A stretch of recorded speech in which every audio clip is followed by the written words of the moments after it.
You're not like an energy drink girl, right? I hate energy drinks. And I'm scared of them. Because of what could be in them. Yeah. Like just crack cocaine could just be put in your Red Bull and you don't know it. Coca-Cola used to have Coke in it. Dude, I know. Back in the good old days.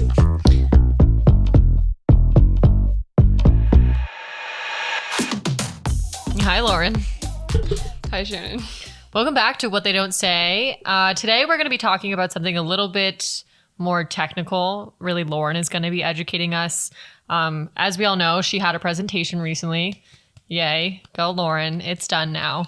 And essentially, she talked about a lot of sort of challenges in the justice system, some things related to statutes, a lot of other legal words that I don't fully understand. You might not understand unless you're smarter than me, which is very probable. Fact of the matter is Lauren is going to be kind of giving us some details from her presentation. I'm going to be asking some questions, and we're going to share a few personal anecdotes related to what she's going to talk about it and like similarities that we saw in our case. Lauren's a little bit tie-tied today. It's like the middle of finals, and the past 3 days I had like something every single day. And that's just finals for you, but I had like a presentation Monday, a presentation Tuesday. Yesterday I had to like be on the hot seat in my law class, so I had to like know a bunch of court cases from like front to back, and court cases are like really not fun to read or understand. So I'm sorry for people who are lawyers or in law school, because holy shit, that shit's hard. We're just going to be patient with Lauren today. If she's not as exciting as normal, it's just because she's working hard. And so just stick with us because this information is important. Yeehaw. Well. On Tuesday, I had to give this presentation. Well, I didn't have to. I decided to give this presentation. Let's be clear. I put myself in this situation, but I have been taking a legislative drafting class, and I had to pick a book and then based off that book, write a paper and give a presentation, but also write statutes or like pieces of legislation. I decided to read the book Missoula, which I have read before a long time ago, but I wanted to reread it. Yeah, it's sitting here with all of my nice annotations. Throwback to like high school when you were graded on your annotations. In your books. Oh my gosh. Did that ever? Oh, yes. Yeah, the amount of times like towards the end of high school where I was just like underlining random shit, like writing random things in the margins. Yeah. They would flip through like every page to see that you've like annotated your reading, and I'm like, what the fuck is that gonna do? Like, it just like promotes that. Like, I'm just gonna underline random ass shit and see what happens. But I was very motivated when I was reading this book, and I do recommend it. And I know I've mentioned it in previous episodes. It is like, pretty dark in a lot of ways, but I think it does a really great job at not only accounting for all these stories of women who were raped by men from the University of Montana in Missoula, but also just like everything that they went through from that very moment, looking at, how did police treat them? How did lawyers treat them? How are they treated in the courtroom? And how did society and the communities that they were in treat them? And I just think that like Jon Krakauer, super cool mountaineering dude, but like also really great investigative journalist, and I highly recommend his books. But he just did a really fantastic job at looking at highlighting what the true root issues are in the justice system, and there are a lot of them, which is one of the reasons why more than 90% of rapists get off with no consequences, or just like nothing happens. And so I kind of like took the time to like talk through some of the issues that I found in the book, because there's a lot of them and I did not have time to talk about all of them. And then also look at how can I take all this information and build a piece of legislation that could maybe help fix some parts of the justice system, really focusing on protection for crime victims. Do you have anything? The only thing that I would note is I haven't read this book yet, but I'm looking at the cover of it, and it says rape in the justice system in a college town. And so just essentially what you were saying, to restate it and make sure I'm understanding, is that this book takes people who have gone through sexual assault and follows them through the whole process from start to finish, from like right after being sexually assaulted, reporting, going through the investigative process, and then through court, and then maybe after court, right? Like it takes you through all of that. Yeah. And I mean, this book was written years later after these accounts happened. Okay. and he just like interviewed a ton of people. Shannon keeps hitting her table. Sorry. And like I said, it's investigative journalism. So he's just like interviewing a ton of people, talking to a bunch of people. And, you know, like this book definitely got a lot of backlash because its title was Missoula. And, you know, it's very much tainting this whole town and the University of Montana in a bad light. To be fair, kind of deserved it. Like there was some bad shit that was going on in their legal system, in their police stations, in just like a lot of it. I will say the like highlights, I'd say like best practice highlights came from the dean at the University of Montana. Like he was the one that actually like really cracked down on sexual assault and was like, this is not okay. And it is best to expel as many rapists as he could, but it proved to be very, very hard. But there was a lot of issues, but it's also important to note that like most college towns have these issues. Some are just a little bit louder than others. And so it's not to like just, you know, shit on Missoula or the University of Montana. This is something that happens everywhere. And it's important to note that. You know, this book details one very specific town and one very specific college and all of that. And it's not to say that it doesn't happen anywhere else. It is a very common issue, but this is like a very specific instance. But it just gives you a brief glimpse into sort of, you know, the bigger issue at hand, right? So we're going to be kind of zoning in on this one place, but you can infer that if it's this common in this place, and if it's this big of a deal in one place, it's going to be happening in a lot of other places too. Mm-hmm. So you can just kind of get after it, girl. Dive in. Oy vey. Oy vey. Maybe I'll just start by reading like the first thing that is in this book from part 1. This is a quote by Jessica Valenti from The Purity Myth. And she says, "Now, should we treat women as independent agents responsible for themselves? Of course. But being responsible has nothing to do with being raped. Women don't get raped because they were drinking or took drugs. Women do not get raped because they weren't careful enough. Women get raped because someone raped them." So that's like literally like the first thing that's in this book. And I think that's like such a great quote because it's like, hey, like this is like never on the victim. It's never their fault. It doesn't matter what they're wearing, if they're drinking, like whatever it is. And I think that like there's a lot of victim shaming that's going on in our society, and especially in this book. And that was like really hard to read is that like these victims, we were treated like dirt. Like the community that they were living in just tore them apart, including like their own friends, especially because like a lot of the perpetrators were on the University of Montana football team. Okay. And so everyone like idolized all these men. And it was kind of that idea of like, well, they're football players. Like they don't need to rape someone in order to have sex. Which is just not true at all. And like, this is everything from like, you know, like being raped by like a childhood best friend to like being gang raped by like multiple players on the football team. Like it is just like really, really awful. And the whole like town would just treat them as if like they were the bad guys because they like, you know, ran their name through the mud or like they like pressed charges. And I'm talking about the victim. And it was just like really, really awful. But like that still happens. And I think we like live in a society where we do just like blame the victim so much. And like even like friends will be like, no, that like couldn't have happened to you. Like you're lying. And I think that like people say that because if, you know, their friend could have been raped, then like they don't want to admit to themselves that like it could happen to them too. What I'm hearing is that a lot of the sort of backlash that came with coming forward was like it became a much bigger thing. So maybe they had just reported it to one or two people. Like maybe they told some friends, or maybe they told a professor, or maybe they told the police department, but it kind of traveled through a web. And then once it traveled, they experienced bad repercussions because they had reported it, right? I mean, yeah, these women were getting like death threats. Wow.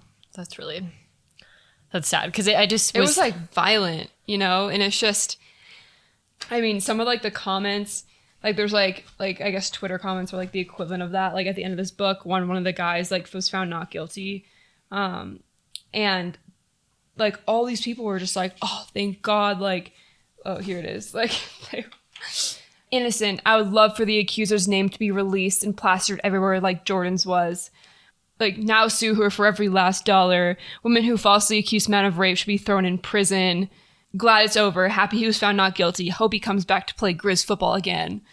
Like, well, people were just, like, such dicks. And, like, that was a case where there was so much evidence. Mm-hmm. Like, so much evidence against this guy. And still the jury found him not guilty, which is something that I'm going to talk about a little bit later. We do not create an environment where victims feel safe to come forward, to tell their story, to, you know, speak up, to speak out. Like, we just live in a society where, like, we just, like, tear people down, and, like, women tear other women down, and that's fucked. Like, why are we doing that? Okay, so the gist of my presentation was figuring out what I wanted to do as a piece of legislation, and it was, like, really hard to do that because there are so many issues in the justice system, and choosing one or, like, two was so difficult and so hard. Like, I wish that I could write a piece of legislation for every single problem in the justice system, but I don't have the bandwidth to do that, and I'd be working on that for the rest of my life. So basically what I did is I highlighted some of the biggest issues that I found as challenges, and from the book specifically. Okay. Yeah. But also are probably some of the bigger issues that happen, like, all over the United States, in order to kind of figure out where I wanted to go with my legislation. So the first thing I want to talk about is treatment of victims. And, you know, obviously what I'm about to say is not the case everywhere, or, like, you know, in all cities, counties. It just was the case in this book, and therefore is probably the case in a lot of other places as well. But, you know, rape is the only crime in which a victim is presumed to be lying.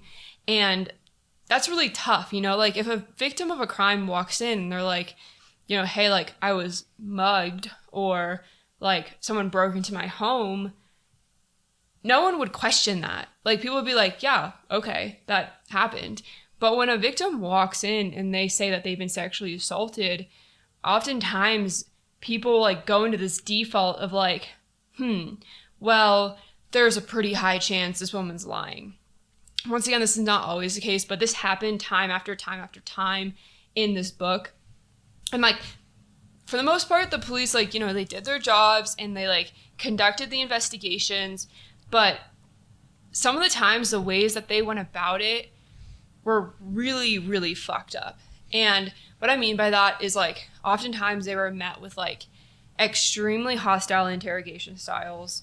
And, you know, the ways that they questioned victims was, like, treating them as if they were guilty. Mm-hmm. And then they would go and question the accused with compassion and sympathy, because the accused would start crying and be like, oh my gosh, like, no, like, I would never do that. And they automatically believe these quote unquote, like, nice college guys who would never rape anyone. And it was just super fucked up and super unfair. And then oftentimes, like, that would be the end of it. They would be like, well, this guy was, like, crying, and, like, there's no way that he could have raped this girl. And so, like, we're not going to continue investigation, or, like, whatever it might be.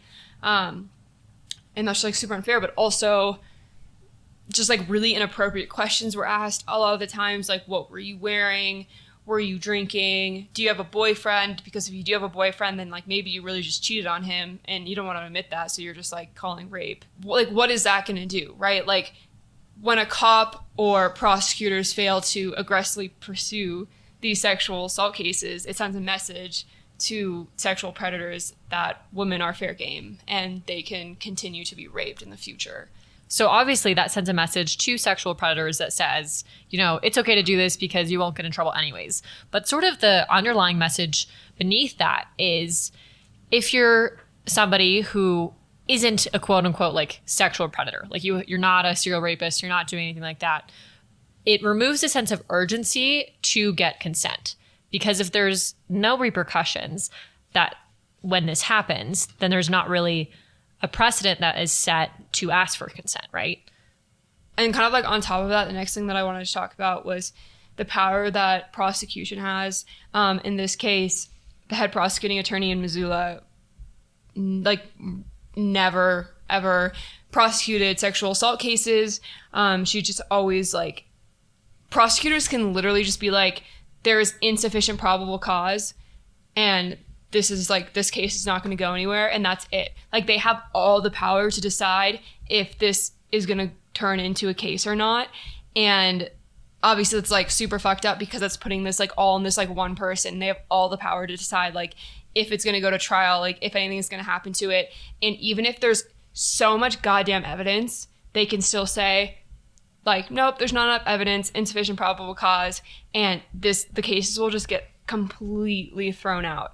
And this like happened so many times in this book. The prosecutor basically thought that like rape wasn't a big deal, or like women were always lying about it, and also like the prosecutor only cared about winning. Mm-hmm. And sexual assault cases are hard to win, so she never wanted to prosecute them because like rarely did. Yeah. And there was no checks and balance system because it's just all the decision to send this to court was all in one person. If they say, hey, no, there's no probable cause, then it gets erased because there wasn't a check and balance system. That's what you're saying. Yeah. I had asked you this question earlier, but just to kind of reiterate, that's for all cases. That's not for all cases. Because I was like, well, is it always up to the prosecutor to like not just about sexual assault cases, but what about like any other sort of criminal case? I would assume so, but I don't know enough about that to talk about it. That's okay. I just wanted to throw it out there. Yeah. But in this book talks about how between January 2008 and April 2012, the Missoula Police Department referred 114 reports of sexual assault of adult women to the prosecution. And a referral basically indicated that the police department had completed an investigation and determined that there was probable cause to charge the individual accused of sexual assault and recommended that a case be prosecuted. So, like, the police were like, here's 114 cases, like all with probable cause. Yeah, like, we think that there's enough here to take a case. And the prosecution filed charges in 14 out of 114 cases. Wow. And decided all the rest of them as insufficient evidence or insufficient corroboration. So you have police departments saying, hey, these all have probable cause, mm-hmm. which doesn't happen a lot because a lot of the police departments, like a lot of times in this one, they were like, they would kind of just like throw out investigations mm-hmm. a lot of the time. And so this was like, they made it past that point. Like even the police were like, yeah, like this guy probably fucking did it. Send it to prosecution. And the prosecution took 14 of those cases. Out of 140. 114. 114, sorry. Yeah. That's really interesting. Which just goes to show like there's way too much power given to the prosecution in these cases. And there just isn't like a system set up to have any sort of accountability metrics here. Mm-hmm. Like it just was all on them. And so like these women who came forward just got like completely screwed. Right. Like, and there's nothing that they can do. Mm-hmm. Like, because you can't go like really out of state or anything. Right. And it's like, you can't even appeal it. Like, if you are found guilty as a perpetrator, you can appeal that decision. Mm-hmm. You can't do that. Ours, you can appeal twice. Our court case. So you can, like, we got something recently that he had tried to appeal the first level of appellate court. They were like, nope, we got a lovely, like, 36-page document about why the appeals like didn't go through. But then he has 60 days to go to like a supreme appellate court. Yeah. But it's like they have two, like our perpetrator has two different options basically, or two attempts to appeal and get out of jail. Yeah. But if you're somebody who's trying to have a case, you don't get to try again. You can't just like appeal that decision. Like you can't be like, no I don't power. like it. Yeah. It's just, But you get good night moon. Yeah, like it's just like you're completely shut down, you're completely shut out, and like that's no one gives a shit. Like you're done. Kind of building off of how victims are treated, we are looking into kind of like myths and misconceptions, and we do know there's a lot of misconceptions when it comes to sexual assault, and one being false accusations. For some reason, our society thinks that false accusations happen all the fucking time. And I think that, like, people that are a part of the legal system treat accusations with that in mind. And they think, like, oh, well, they happen all the time. So this person accused this other person. I'm not really going to believe that. And, like, even in this book, the like chief of police like just completely agreed with this, and he was like he was talking to one of the victims' fathers. The father was going off on the chief of police and was like, what the fuck is wrong with you guys? Like, there was evidence here, like you did nothing about it, like what the hell? Like, he was just so upset, and he made a lot of amazing points, and he like started quoting all of these research studies that were done, like multiple research studies about how false accusations happen roughly between 2 and 10% of the time. And 10% is like as like high as it fucking gets. And oftentimes it's much lower than that because an accusation is deemed false if no investigation occurred. But as we learned from like this book and from like other research, a lot of accusations are thrown out and a lot of accusations don't have any investigations. And so like, even if they are deemed false, that doesn't mean they're actually false. It just means that they just decided not to like go through with the case and with the investigation, which is like super fucked. And the chief of police was like, actually false accusations happen like 45% of the time. So, and he didn't have any sort of... No, he was quoting a study that was done in like the 1980s that studied one police department, one tiny police department, and the research was based off of if the individual police thought that an accusation was false or not. And as we know, a lot of the times police don't believe sexual assault allegations. So he was like quoting some like really old, very random, niche study, niche, tiny ass study that had no scientific evidence to back it, and was like trying to like prove this point. And then like this father was like, here are like 10 other sources telling you otherwise. Like, what the fuck? Like, you need to get it together. Ultimately, the chief of police, after so much like fuck shit happened, like just so much fucked shit, he finally like did change a lot of protocols in the police station and was like, if someone comes in and is saying that they're a victim of sexual assault, like you have to believe them. You have to like, treat them a certain way, and you have to like investigate like you'd investigate any other crime, which is great. Like, he really did try to like change how their police department was operating, but like that took so much pushing and also pressure from like the Department of Justice from a federal level to change. Like, that's how much it took for them to like put in these like simple implementations. Getting past this idea that like false accusations are the norm, because they're not, and we can't keep treating victims as if they're lying, because that's just like so fucked up. They're already traumatized. Don't traumatize them more, you know?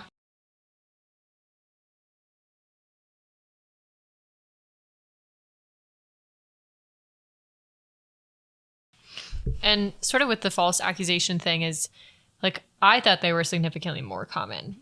Lauren posted an Instagram reel on our page talking about false accusations, and the older men came out of the fucking woodworks. I was like, who is Instagram showing our stuff to? And all of these like middle-aged men started commenting things like, it is more common, blah, blah. And like, I don't, like, freedom of speech, whatever, you can say whatever you want.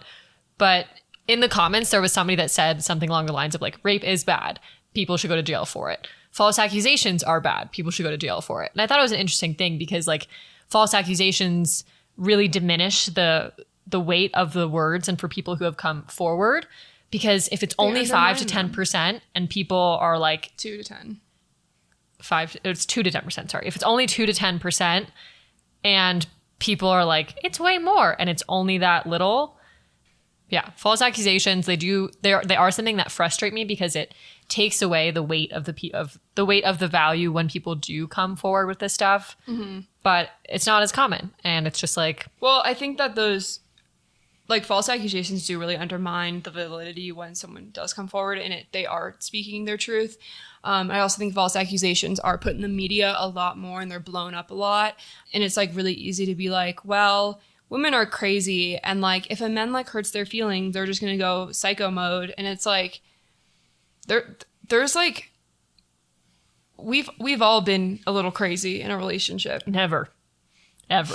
I have never once ever But you want to know why? It's because the that man was probably a piece of shit and he's the reason that like you went a little crazy. It's definitely, or vice versa. Like women be doing crazy things and causing men to go crazy too. Like the point is you can be crazy in a relationship because the other person makes you crazy. Yeah, like they're probably like treating you like shit, and that's why you're acting like that way. There's like that, and then like saying that like women on the norm are so psycho that they just like go around spreading, you know, rumors about being like assaulted.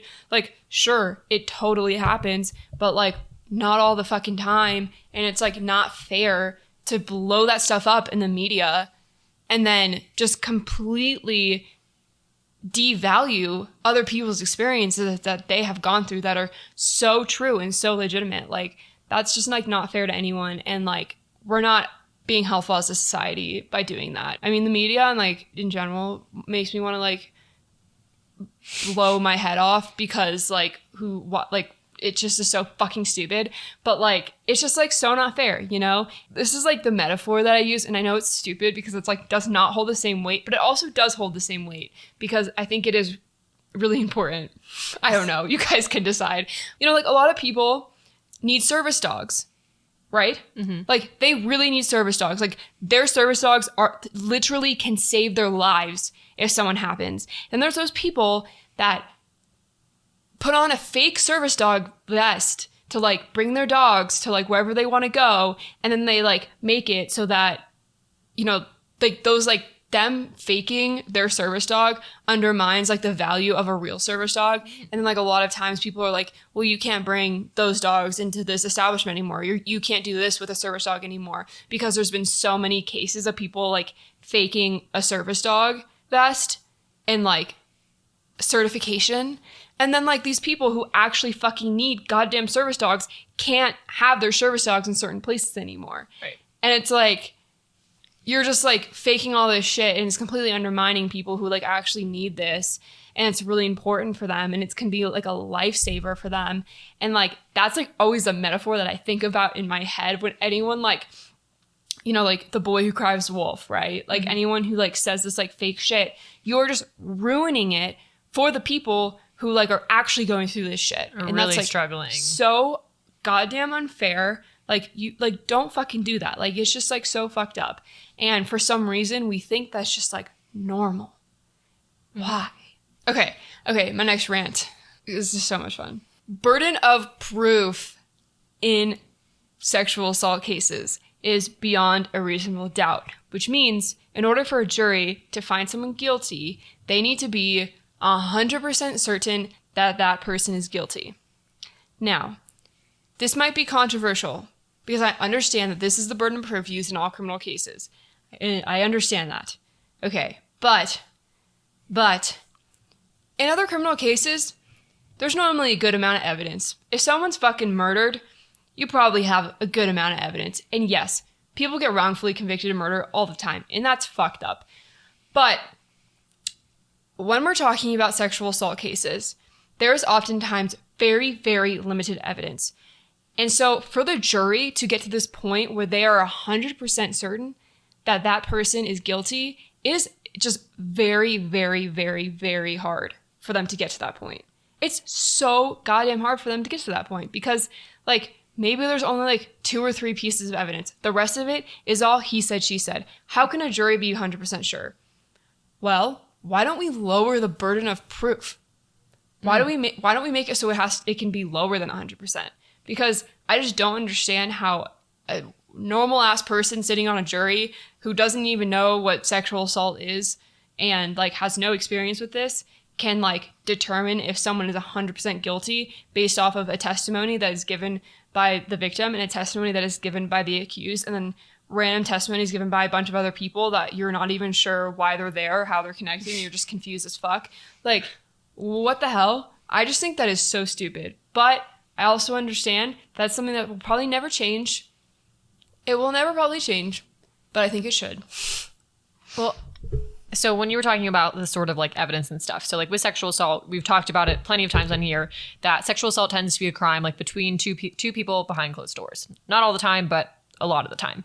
And so like for me, you know, I had a hospital SANE exam. I had some friends saying like, yeah, we saw her afterwards.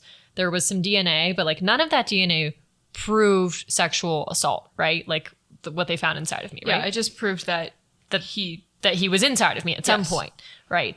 And so, like you were saying, it comes down to this he said, she said thing.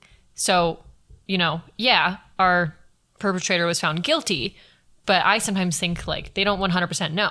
Like I frequently think if you have a video of somebody doing something, but you can't see their face, but the person looks pretty similar to, like, let's say I committed a crime on video and you can see my hair and you can see my body, but you can't see my face. Couldn't I just sit there basically and be like, I didn't do it? How do you know it's 100% me? It wasn't me. I have an alibi, right? Like this whole thing of just having to be 100% sure if someone has done the crime, but like if this crime happens, if the majority of the time this crime happens, it's happening not in the public, then how can we ever call somebody guilty ever? Like, is it even right to call someone guilty if that's like the weight of burden of proof? Like you can't. Yeah. In my head. Oftentimes accused perpetrators are found not guilty. That happened a lot in this book, despite so much evidence saying otherwise, which kind of like does get into this other area that I wanted to talk about, which is like really talking about jury misconceptions. One of the cases in this book, despite like more evidence than I've like ever seen in a sexual assault case, this guy was found not guilty. What sort of evidence was there? She had a rape kit done. She told people. She like couldn't like go to school. She sent the text right afterwards saying that she was raped. Okay. There was a significant amount of evidence, and the jury in this case was kind of from older generations, and you know, older generations, like it's not their fault, but there just wasn't these kinds of conversations happening when they were growing up, and so they just like don't really know what sexual assault is. They don't quite understand the weight of it, and there's a lot of misconceptions surrounding that. And so there was like this like really good quote that was used that was like talking about this case in particular. And it was kind of talking about how like there's this very old concept of rape, right? There's this like traditional concept of rape. And according to that, there can only be two precursors to rape. A stranger jumps out from the bushes, or there's no rape unless the woman puts up a fight to the death if necessary. So it's kind of talking about how like older generations might perceive rape to be one of these things where it's like, you know, this like really like scary guy wearing a ski mask who's like jumping out from the bushes and like attacks you, or like if you are being attacked and you don't like fight that person to the death, then like it could not have been rape. And obviously this isn't the case all the time, but this book does a really good job at talking about how like a lot of older generations just have this misconception of what rape is, and therefore when they're put on juries, they just don't really understand what the crime is. And they just like don't understand kind of like the relevancies of certain things. Like the victim texted her roommate and was like, OMG, I think I was just raped. And like maybe an older person doesn't really understand and thinks like, well, why would they say OMG? That sounds so silly or so casual or whatever it might be. The other thing was she was supposed to pick up her friend that night from like the bars or something. And so she got a text from him after she was raped, and it was like, hey, can you still pick me up? And she responded yes with like a smiley face. And so they were probably like, well, why would she have sent a smiley face if she had just been raped? And it's like, well, when you've been raped, you don't fucking want people to know that you've been raped, because you were just violated in a way that feels embarrassing and shameful because society makes us feel that way. And it's also super intimate. Like someone violated you in the most intimate way possible. You don't want people knowing that. So a lot of times you just pretend like you're all good and you're okay.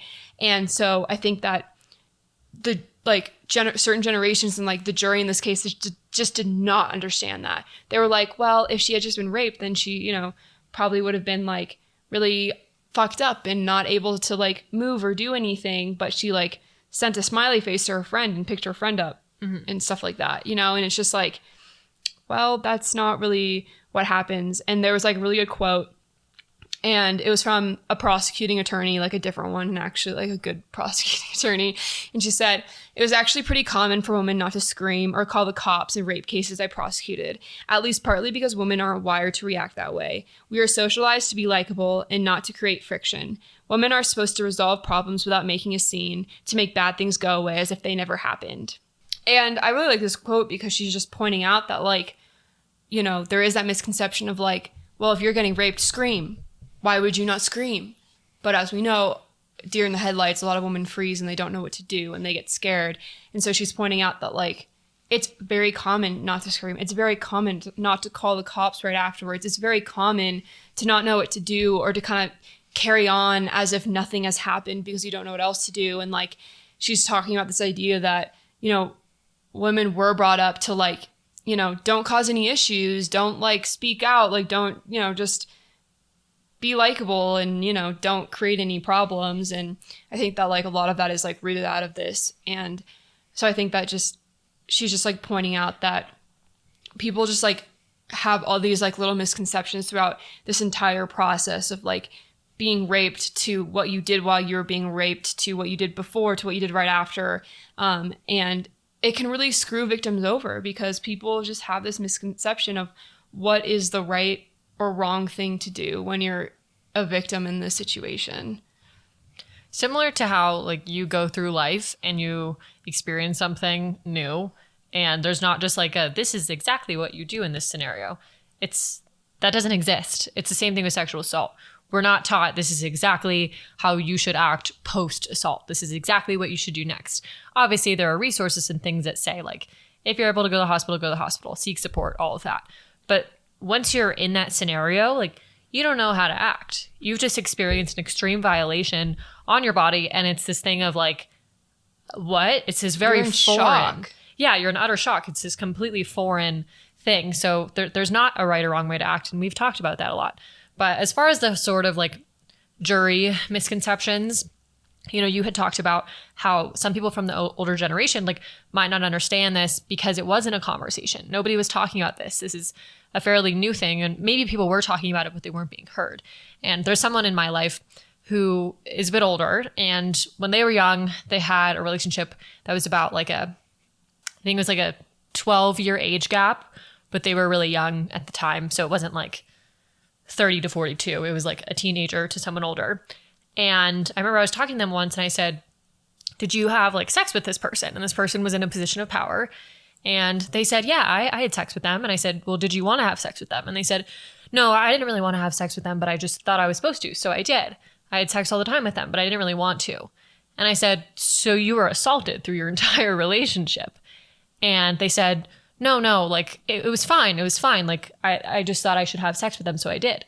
And I said, but you didn't want to have sex. And they said, yeah, I didn't want to have sex. And I said, but you did it anyways. And they said, yes. And I was like, you were sexually assaulted. And they literally could not comprehend that they had been sexually assaulted their entire relationship. Mm-hmm. And it's this, like I was saying, this is someone from the older generation. They just like couldn't grasp it because it was something that wasn't talked about. It was just a completely foreign vocabulary word to say there wasn't consent. There wasn't, or I was being sexually assaulted, all of that. Moving along. Next thing. Kind of thinking through all these challenges, it brought me to two proposals that I had for legislation changes. And the first one was focusing on how Colorado defines sexual assault. And it's the same way that most states define sexual assault. So I think that this would be pretty universal. But it is defined as knowingly sexually penetrating or sexually intruding upon a victim. And I'm emphasizing knowingly because a lot of men, especially, you know, like college-age males, do not know that they are raping someone. They do not know what that means. They don't really understand consent. They just don't know what any of this is. And so I proposed changing it to knowingly or unknowingly sexually penetrating or sexually intruding upon a victim.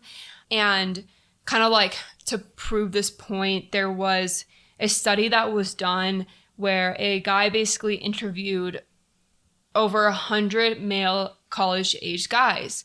and he asked them certain questions, like completely from like a curiosity standpoint, like not judgmental or anything like that.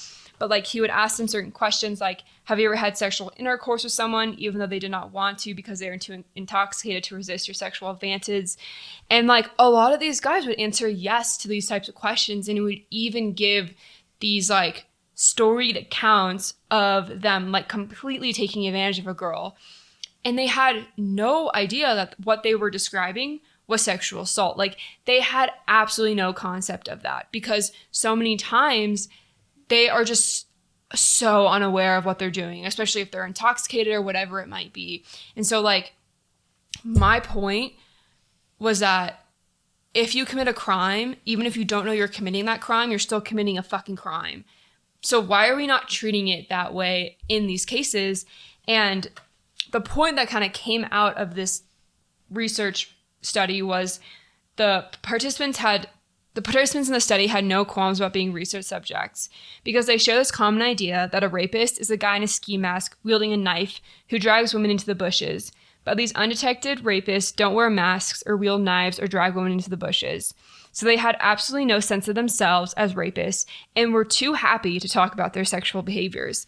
Most of the student rapists interviewed by LISAC were regarded by their peers as nice guys who would never rape anyone and regarded themselves as the same way. So it's this point of like, these guys were admitting to rape. They had no idea they were admitting to rape because they think that rapist means like being some guy in a ski mask in the fucking bushes. But that was like just a complete misconception. And they basically just were boasting about their sexual behaviors. There was a case where a guy was found not guilty because he, in his testimony, somehow proved to the jury that he thought the sex was consensual. And then the jury even said like, yeah, it could have been rape, but if it was, he had no idea. Therefore, we could not have found him guilty. Just to clarify everything you said, you're saying there was a case study done where there was 60 men interviewed. No, there was a random sample of 1,882 men. Okay, wow, that's a lot. So just because I think it got a little bit lost. So there's a case study done with over 1,000 men in this college, right? Mm-hmm. And they were volunteering for the case study, like totally openly volunteering, knew what they were going to talk about. And they were asked questions such as, have you ever engaged in in sex with someone when they were like super intoxicated? And they answered yes. And, all of these guys were allegedly quote unquote nice guys, according to themselves, according to their friends, peers, whatever. And they were openly admitting that they had sexually assaulted someone without even realizing it, because they don't understand what sexual assault is. Yes. And I would say that I think a lot of people are confused about what sexual assault is. And it's because the line between sex and sexual assault is a 3-letter word. It's either 2-letter word, 2 or 3. It's either yes or no, right? Like that's it. Like the line is so thin. And however, the repercussions of crossing that thin line should be big. And they are big, whether someone goes to jail or not. They're really big for the person that gets sexually assaulted. Mm-hmm. So sorry, just to kind of clarify, I just wanted to make sure that you're proposing that things change from knowingly that people, you're proposing that instead of it being somebody knowingly sexually penetrates or sexually intrudes upon a victim, you want it to be knowingly or unknowingly. Mm-hmm. Because all of these people in this case study had no idea that they had sexually assaulted people. Yeah, I mean, it wasn't all of them, obviously. But a lot of them. But there was a solid chunk. Okay. Yeah, and then the same was done with a bunch of Navy recruits, and the number of rapists and repeat offenders increased even more when they went from just a regular college to the military. Anyways, moving along. So then I proposed a second legislation change, and this had to do with the Civil Rape Shield Law. And the Civil Rape Shield Law is that law that says that you cannot use a victim's sexual history in a court of law. And while that's cool and all, it's definitely not enough. Not to mention, and Shannon's gonna talk about this in a little bit, they don't give a fuck. They will do everything they can to try to use their sexual history because they want to slut shame you and make it seem like you can't be raped because you're a slut. And so I wanted to further this a little bit more. And my first proposed section add would be evidence of what clothes the victim was wearing prior and such or during the time of the assault cannot be used by the defense to discredit a victim.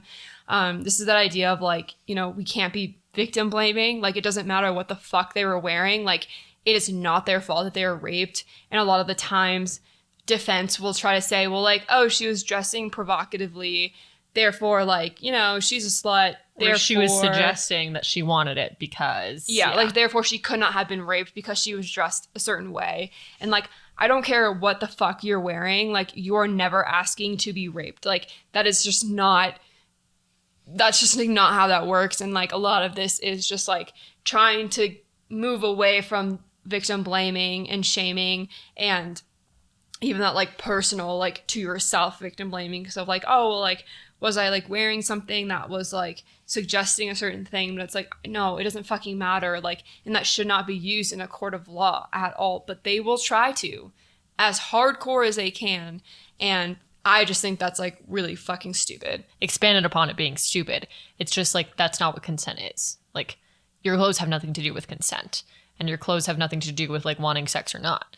Like, you know what I mean? So it's, yeah, it's stupid. But beyond it, it's just, like, there's not a whole lot of grounds for your clothes being the reason that you want sex. And then the second proposed revision that I want to add is evidence received from mental health records about anxiety and depression cannot be used against a victim's credibility. In the state of Colorado, you do have to go through, like, a pretrial hearing in order to get a victim's mental health records. But, like, let's be real. One, anxiety and depression are so fucking common. It shouldn't be, but it is. And that's just the reality that we live in. But they're especially common among victims. And so, like, if you have been sexually assaulted, the chances of you having anxiety and depression are so high. And the fact that the defense can use that against you to be like, well, you have anxiety and depression, so, like, you must be unstable, therefore you're lying. Like, that to me, like, that just doesn't make a lot of sense. You know, like, a victim has already been punished so much already. They're already suffering and struggling with, like, their anxiety, depression, PTSD, things like that. And the fact that a defense can have the authorization to just, like, rip a victim apart because of how they're struggling mentally and, like, how they're trying to heal just doesn't make a lot of sense. And I think that is one of those things where, like, we need to be implementing stuff like this because we need to be protecting crime victims, and we just don't have enough in place to protect crime victims. And so these are, like, two little things that I think could be added to just, like, protect them throughout trial and just, like, make it, you know, even slightly, like, a little bit less stressful because it's already so traumatic. And, like, when stuff like this is brought up, you know, when you have, like, a defense being like, well, you have depression, so, like, you must be a fucking liar. It's like, I have depression because I was raped. Thank you very much. Like, yeah. What the fuck? Like, yeah, no shit you have anxiety and depression. No shit you have PTSD. Like, you went through something awful and traumatic. And then for the defense to just go up there and, like, tear you apart and say you're not credible because of those things. We are not protecting crime victims at all when we allow for that. And it's just, like, really, really fucked up. So those would be my proposed revisions to the rape shield law. In regards to the mental health records, so you're saying, like, yeah, no shit, Sherlock, of course we have anxiety and depression after being assaulted. But are they talking about, like, also records mainly before? Because, like, I always thought that, you know, defense really wants to get a hold of those records, like, before you were sexually assaulted, to say, like, this person has crazy depression and anxiety, etc., not, like, they didn't really care about after. Or is that not true? I mean, like, for me, they used it for, like, multiple years, but I think that was to my point of, like, I'm sorry, but, like, who doesn't have anxiety and depression? Like, yeah. That sucks that it's so normal right now, but it's just true. Like, it is so fucking common that, like, using that against people right now, it's just like, huh? Like, every single person I know pretty much has been diagnosed with something like anxiety or depression. I also thought that, so with, like, therapy records, I remember the defense really wanted to get a hold of, like, my therapist's notes from, like, the day that I had talked to her, like, after being assaulted or a few days after I'd been assaulted. But my therapist was saying, like, I don't know if this is 100% true. I just remember that this was, like, in my scenario. She was saying that, like, she can't just give the one page of notes. That if, like, they get access to mental health records, that it becomes everything over the years and years that I've met with this therapist. Which also doesn't make any sense. Yeah, which means like, why do they need to know about how I'm feeling about my dead dad when they are looking for my sexual assault stuff? But yeah, I think that's like another thing is that like, why can't you just give them the one page that was like you talking to your therapist about when you were assaulted? Why do they need all like 1,000 pages? Yeah, we got a lot of trauma packed up in there. Yeah, like you really want to read that talk? It's like, honestly, I have a lot of other shit that's fucking happened in my life. Like, why is that relevant to any of this? Like, they like really try to get a hold of every fucking possible thing they can to discredit you, and you know that to me is just traumatizing. Mm-hmm. You're traumatizing the victim as much as you fucking possibly can. Like, think about how, you know, you're already sitting in front of a jury having to talk about like details about your genital area, your body when you're naked, or like you're talking about the tightness of your bra that you wore that night. Personal excerpt from Shannon's story. But you're already having to talk about all of that stuff. So why are we having to bring in all of these like crazy external things to make it more challenging, such as previous traumas, whatever, when in reality, like the crime happened that night. It didn't happen before that night, didn't happen after that night. Like it happened that night. Yeah. Or that day. But we don't whatever. like treat it like that. Right. So kind of with this idea of all these like outsider things, you know, you had mentioned that in the state of Colorado, the civil rape shield law, sorry, I'm not the best at talking about legal stuff, so correct me if I'm wrong here. But the civil rape shield law essentially protects victims from going up in the stand and the defense being able to say things such as like, well, you have had sex with 30 other people this month, or, you know, you've had prior sexual activity with the perpetrator. So like this must have been consensual. So essentially it protects all sort of like discussion of sexual activity from being discussed in the courtroom, right? Yeah. So this was a pretty big thing that was pretty prevalent in our case, specifically for me, because I had had sexual relations with somebody about 14 hours prior to being sexually assaulted. This person was not the same person that assaulted me. This was somebody else. And so because of that, and because the defense thought that this person was my boyfriend at the time, which I explicitly said over and over and over again, this person's not my boyfriend. I spend time with them. They're not my boyfriend. We have no exclusivity. I'm not interested in them being my boyfriend. Because they kind of assumed that they were my boyfriend, and due to the closeness of me having had sex, consensual sex earlier in that day before I was assaulted, they were trying to be able to introduce evidence of my sexual history with this other person. And for me, I just sat there a lot of the time thinking, why do we need to include this? This person is so irrelevant. Defense wanted to be able to say, hey, Shannon must be lying about being sexually assaulted because she has this other boyfriend. And she's worried that, you know, if she has this boyfriend that she's exclusive with, then she has to say that she's sexually assaulted, because otherwise it would mean she cheated on her boyfriend. And like I had mentioned, I had told prosecution, I had like talked to defense, I talked to all these people saying this person is not my boyfriend. And over again, defense pushed the court date because of this, because they couldn't get in contact with the person that I had had consensual sex with. So the court date was getting pushed. We had a hearing about it, which hearings take time to schedule for everybody. So, you know, you have to get the judge, X amount of attorneys in the room. All these things need to happen in order for a hearing to occur, which in turn pushed the court date all the way up until like, you know, like I said, they were having a really hard time trying to track down this person that I had had consensual sex with. And because they were having a hard time tracking him down, once again, the court date was pushed. And so all the way up until like literally the week of court, I've said over and over again, I am not dating this person. I am not dating them. They're not my boyfriend. I am not exclusive with them in any way, shape, or form. And still, up until a few days before court, the defense was trying to get this evidence admitted. And the judge essentially was like, this is literally a waste of my time. We've already talked about this. It's not her fucking boyfriend. So, you know, this thing about my sexual history there was an attempt to introduce it into the court process. Obviously, the civil rape shield, I guess, kind of eventually protected me, which was cool and great and nifty, because there was no reason to talk about this sexual intercourse because it had nothing to do with my assault.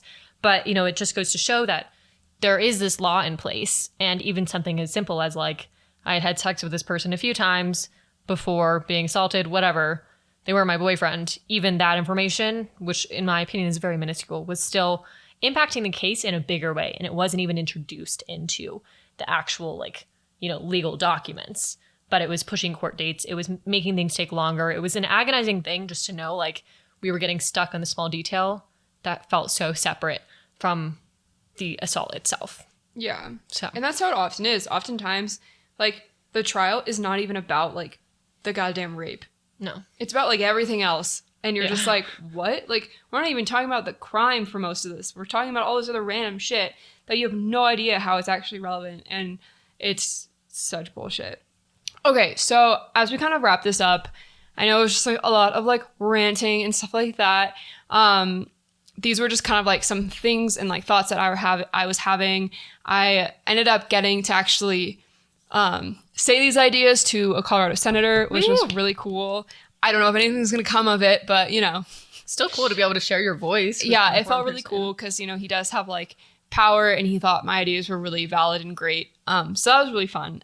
And I wouldn't say fun, actually. I was like shitting my pants. I was not planning on telling this to a Colorado senator, but my professor had me share it. And I was like, what the fuck? Okay. But it was kind of validating that, you know, that my thought processes were, you know, spot on and like my ideas aren't stupid. So that was really cool.